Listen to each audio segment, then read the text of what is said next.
என்ன இந்த பணக்கார தானாக எதையும் செய்ய மாட்டாரா? வீடியோவை கடைசி வரை பாருங்கள், புரியும். இந்தப் பணக்காரர் மிகவும் சோம்பேறித்தனமாக இருந்தார். அதனால் அவர் படுக்கையிலிருந்து எழுவதற்கே ஒரு இயந்திரம் இருந்தது.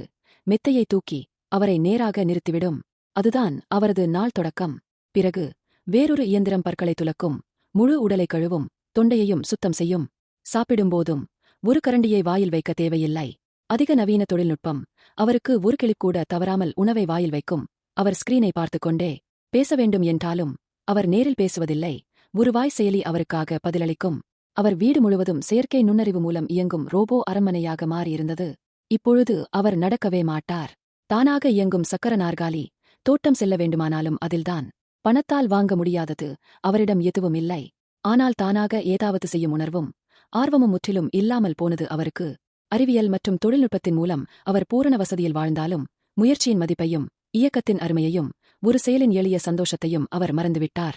இறுதியில் அவரது செல்வமே அவரது சோம்பேறித்தனத்தால் கட்டப்பட்ட ஒரு பொன்னிற சிறை போன்ற வாழ்க்கையாக மாறிவிட்டது.